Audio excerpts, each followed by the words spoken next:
Hey, what's shaking, homies? Today we're going to take two of my favorite 3D printers and we're going to put them up against each other.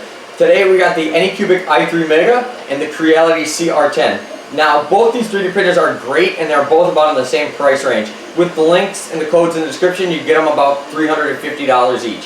So that's pretty good. This one's normally like $450, and with the code you're getting about $100 off. So if you're interested, you can check the codes in the description.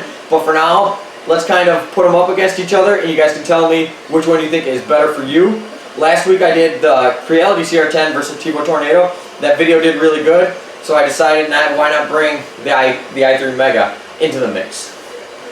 Okay, now there's some obvious differences as well as some obvious similarities. Obvious similarities is they're both Cartesian style printers, they both have glass beds, they're both Bowden style. On the Creality though, the obvious difference is it's much bigger. The build volume is 300 by 300 by 400, where this one's somewhere like 220 by 220 by, I don't know, 250 or something like that. I'll put it on the screen. But yeah, so you're getting a lot bigger build volume with the Creality. So if your goal is to print big things like a giant vase or a trash can or something, right off the bat, this is probably going to be a better option for you. Or if you want to do, a cosplay helmet, something like that, so you don't have to print it in separate parts. Now, these are both glass beds, but they're both different. This is just one standard flat piece of glass. Now, it is very flat, it's nice and thick. I believe all the newer CR-10s have thicker glass, but anyways, yeah, I got a model with a nice thick piece of flat glass. But on here, you're going to have to put some type of build adhesion. You're going to have to either put some tape, some glue stick, some hairspray, something like that. Where on here, you don't have to do anything. And the crazy thing about this is, on this one, it heats up and it sticks to it great without anything, but then once the bed cools completely off, the print just falls off like it was never stuck to it. Where 90% of the time, I don't even have to use the scraper. Okay, now, one weird thing was, my original review video of the i3 Mega, I got sent a bed that had like an air bubble or something in it, and my first print, it actually ripped off. But I contacted Anycubic, and literally within minutes, they asked me for my address, and they shipped me out a brand new heated bed, and they gave me the whole bed assembly. No questions asked. And yeah, super, super awesome. So, amazing customer service from Anycubic. And if you have to get a hold of them, I recommend going through their Facebook, sending them a private message on Facebook. That's what I did, and they got back to me instantly. And within a week, I had a brand new heated bed, and that was coming from China. So I don't know if they express shipped that, but I got that in very fast.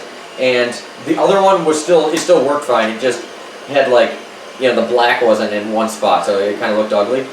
But they hooked it up. So great customer service from Anycubic. I've never had to deal with Creality's customer service, so I can't say anything bad about them. So I can't really compare it, but I can tell you right off the bat, amazing customer service from Anycubic. Very, very impressed with that. Now, both these, they have differences on how the x-axis moves. The x-axis here is on rails with linear bearings. Well, on here, we got these, I don't know what these are called, these nylon wheels with, then they run on the rail system. Now, this one has an eccentric nut on the bottom, so you can adjust it. It's really solid once you get that all adjusted. This one, though, you can't really adjust it. It's on a rail.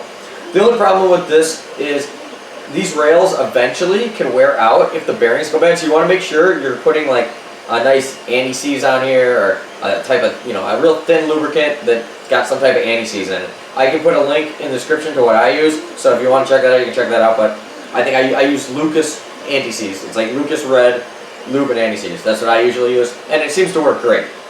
But that being said, you're going to want to make sure you keep these clean, and you keep, you keep dust and grime and hair, all that crap off it, because that's going to get in the bearing and kind of lock up the bearing, and the bearing can actually cut grooves in the rod, and then that will negatively affect your quality. That's the same way the bottom, the y-axis moves, where on this one the y-axis moves a lot like how it is here, except it's got eccentric nuts on one side and just the regular rollers on the other side. So you can adjust the 3 on one side. So it's got 6. It's both very, very solid. As far as the beds, they're both rock solid like that. I just believe this overall is a little more solid. I could pick it up while it's printing. Not even worried about it. Didn't even affect the Marvin, where I don't know if I want to do that with this one. Now, if you're big into modding stuff, like right when you get it, you're going to want to mod everything on it. Well, the Creality has more mods right off the bat because it's older. So there's a lot more people that use it, and you can find a lot more mods on it. If you're somebody that doesn't know how to use Tinkercad or, to draw your own files, then, you can get this one and right off the bat, okay, someone else already made bed leveling knobs. Somebody made a strain relief. Somebody made a filament guide. You got all that good to go. We're here. This one's still pretty new. There is some upgrades you can find, but a lot of stuff on here you're going to have to either make yourself or, have a friend that knows how to, draw the files, knows how to work AutoCAD or something.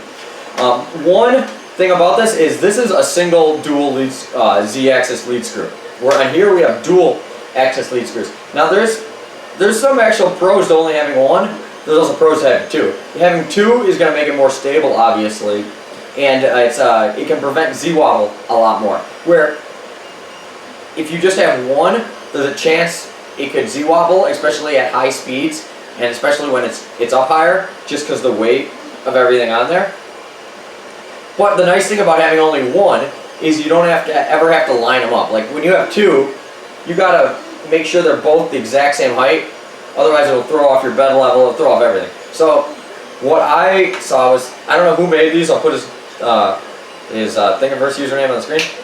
But yeah, these, when the printer's off, I can just attach them. They fit on here on the sides, and I can drop the Z, and then I know they're both exactly the same height. So every once in a while, I want to calibrate it. I do that.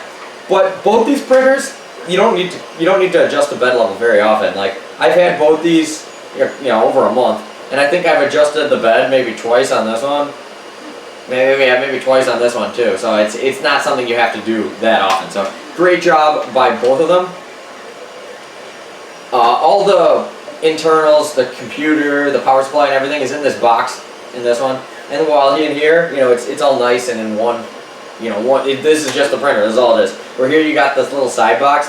So I don't like that as much, but at the same time, with this design, it's kind of your only option. And it is kind of nice, I guess, because you can move that a little when you're putting it on your table. You don't have to have it in like a certain fixed position, but at the same time, still you can't have it over here unless you get longer wires or something. So you are kind of restricted to where you put it. I modified it normally had the spool holder right here. I modified it to go up here.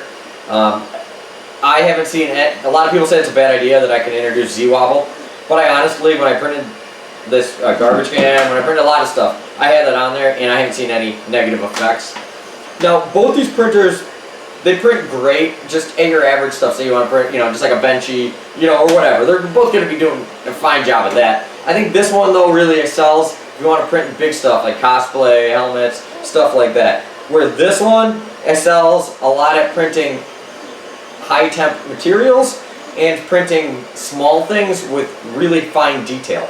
Now, my buddy, he's like big into those Dungeons and Dragons games and stuff, and like it's some Dungeons and Dragons board game. It's like Warhammer. They got like all those little figures, but he had me print them, and I tried them on a couple of different printers of mine.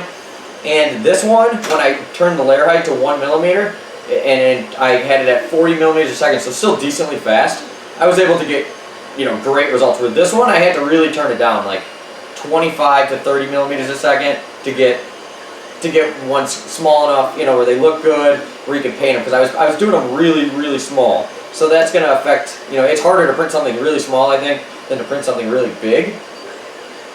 Now, this one, right out of the box, you can print all your foreign materials, like, your ABS, PETG, whatever, all your higher temp materials. They'll print great on this machine. No enclosure, nothing. The bed heats up a little faster than this one because it's smaller, and it can also heat much higher. This one, it is very hard to get the bed over 80 degrees. If you're in a hot environment, you'll be able to, but it's starting to get to the winter months and stuff, and this one, it's going to be a hassle trying to print, anything in ABS on this thing, unless you insulate the bed. So you get a piece of cork board, or you get a silicone pad, and you can easily insulate the bed, and there'll be no problem. Because the extruder itself heats up no problem. The extruder can get plenty hot, but the bed, it's just such a big bed for it to heat up, and to maintain the heat. That's another story. So I have been able to get it hot enough to print ABS, but it took a very, very long time. Where this just takes, your normal your normal 5 minutes or whatever. So, and also too, I have these both going. I started these at the same time because this one heats up faster. I just did 60 on the bed and 200 on the nozzle. This one heated up faster, so this one started printing faster, and my Marvin on this one is already done. Okay, so one nice thing about this too is it has some really cool features. Like it's got this filament runout sensor, so if I run out of filament, the print will stop. It'll home over here, so it's out of the way. Then I can reload the filament.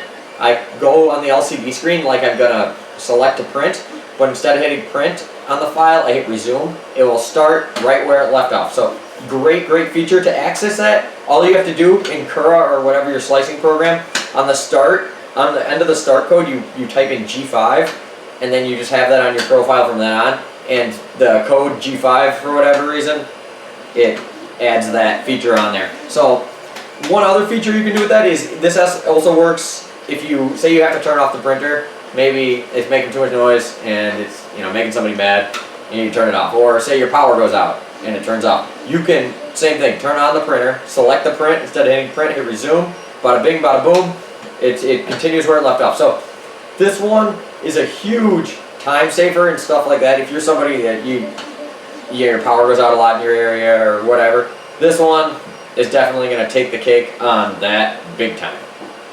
Creality has a lot more people this has been around for a lot longer, so a lot more people use it. It's got a bigger community.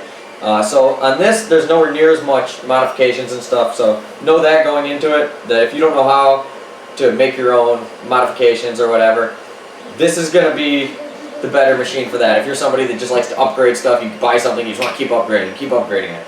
This one, you're going to be able to find a lot of stock upgrades on Thingiverse and stuff. Where here, you're going to be pretty limited. It's still a pretty new machine, but people are always making stuff, and you can always learn how to use one of those programs yourself, and then you can go right to customizing anything. That being said, I think this one out of the box doesn't need nearly as many upgrades as here. On here, I had to print a strain relief for the bed, while here it was already, like from the factory, it had strain relief. Also too, these bed leveling knobs, because just how it is, it was a lot nicer to print those out. They have on Thingiverse a file for them on here, but I don't feel the need to. I like how they are, and I don't know. I feel like the knob would be too close to the rail if I printed them. But I just feel like on this, most things work better stock than you can upgrade it. Like I put a top spool holder just because I didn't have room on my table to have it alongside, and then it comes at kind of like a weird angle, but it doesn't affect the extrusion or anything really at all. So that is freaking awesome about that. But yeah, I just feel like, I don't know, if you want to print really fine detailed stuff, get this one. If you want to print bigger stuff, then get this one. But I mean, this one can still print smaller stuff too. It's just kind of overkill. Now let me show you guys an example of something I printed on both these. Although on this one I printed it in ABS, and I had to stop the print because my room temperature actually got too cold and it started cracking. But yeah, anyways, I'll get more into that in a second. But let me grab the camera and I'll show you up close a little different on how if I print the same model, how they look on one and the other. Okay guys, here I got the moon city, so it's like a moon. And I printed this in some glow-in-the-dark filament. And then it's supposed to be like the city inside. And there is some really good detail you see like on the stairs.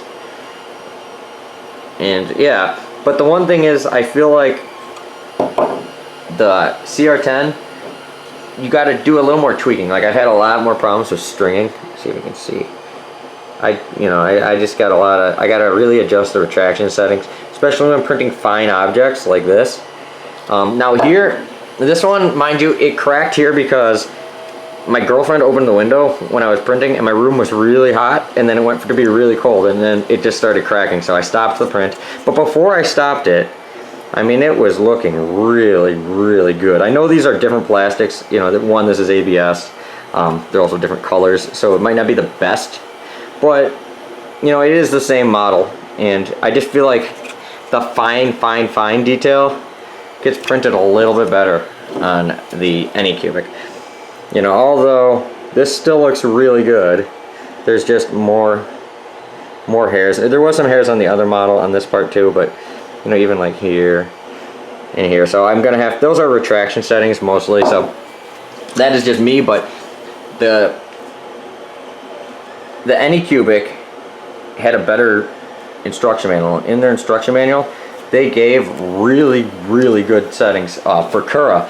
You know, not just, you know, a lot of people just use like their Repeater host, and I don't use that crappy program, so, you know, I like to use Cura, and they give you a stock profile for Cura that comes out great for ABS and PLA. So, you know, so those are some comparisons. Also, too, my Marvin's just finished. The one on the Anycubic's been done a while, but here's the CR-10. Let me, yeah, let's just grab it. Come on, there we go.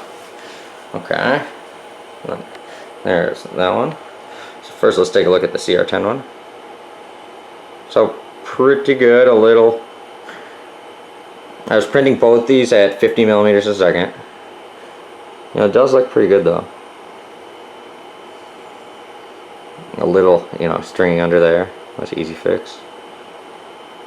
A little stringing, you know, right there. Once again, that might just be fine-tuning the retraction settings or the temperature. But I was printing that, you know, at like 200 degrees, so not too hot. Okay, then we got the Anycubic. Oh. And also on this one, we also did right there, got a little stringing. On the bottom too, very similar, a little blob, but not quite as much. I want to focus. The top though, let's see, check out the top. Pretty similar. I'd say this part looks a little bit rougher, not the stringing, just like there's a little like booger right there, while on here it's not quite as bad. But both very similar, very good. Very good results on both. So very good quality both, but I don't know. And I'll put a poll. Which one looks better, the orange one or the red one? Okay, now while we're here, let's take a look at the control boxes. Okay, so basically like your standard control box here runs Marvin firmware. You know, you got your knob here, and this knob works good. It's not like some machines I've had where the knob gets stuck. You know, it works really good. Your standard Marlin firmware. So we're going here. You know, basically, you know, just all your basic stuff. You can move the axis, cool down, preheat, disable steppers, you know, auto home it. You print from your SD card, change SD card, tune. We're making your fine tunes like adjusting the flow. You want to increase, decrease the temperature during the print, anything like that. You know, you can do right here. Okay, but now here, let's take a look at the Anycubic.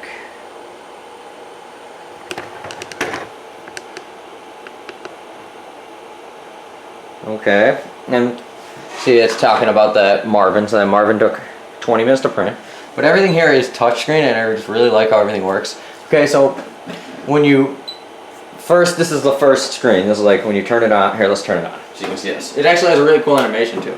Okay, so it's got, and both these machines have an on-off switch, so it's really nice.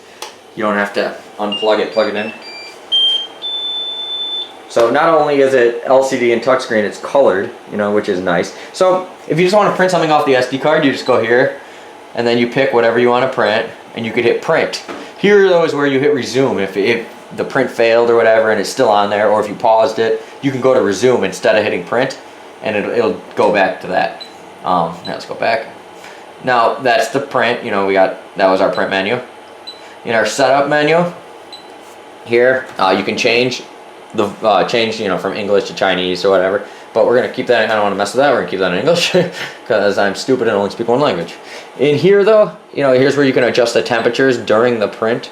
So you can go into temp and change the extruder or whatever. You can also use this just to preheat it. So if I wanted to preheat it right now, I could just do that, hit OK, and it'll start preheating. As you can see up there, it says the temperature now. Here's the temperature for the bed. You know, the bed's still set at 0, but it's reading 33 degrees, about room temperature here.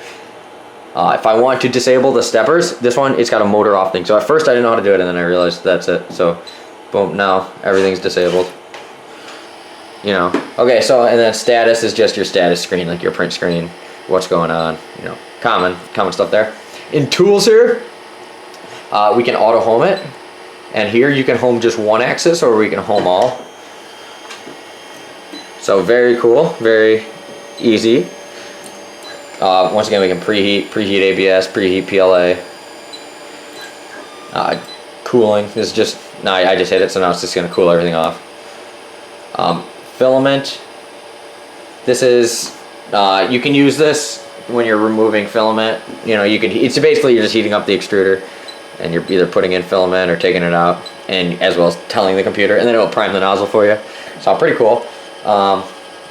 We hit more here. We got tips, help, and info.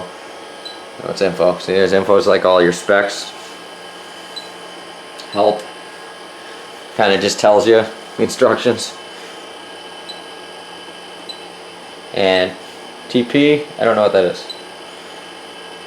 Don't know. But yeah, anyways, so LCD, very, very cool. Really digging both these machines. Alright guys, so I hope that helped. In conclusion, I think if you're somebody that's going to be printing big stuff, helmets, you know, a cosplay armor, something like that, well, this one is always going to be better for you because it's freaking huge. But if you're printing, you know, just small stuff, well, you can't go wrong with this one. I mean, it's basically idiot-proof. It's got the filament detection, it's colored touchscreen, it can print ABS without any modifications. So if you're new to 3D printing, this one is the way to go. But if you're, you know, you've been around the block, you know how to mod stuff, you like tinkering, maybe you're a gearhead, well, this one is friggin' awesome because it's huge, and just with some small modifications you'll be able to print ABS and everything like you can on here. There is also a model with this that does come with the filament sensor and dual Z lead screw like this one, but it costs about $500, so it's a little extra. I'll put a link to that if you want to pick that, if you want to take a look at that too. But yeah, the links to both these will be in the description. I think they're both great machines. I'm going to put another poll up right here, so you can tell me which one you think is better. But I guess until the next one, I guess I'll just see you later, and go Cubs!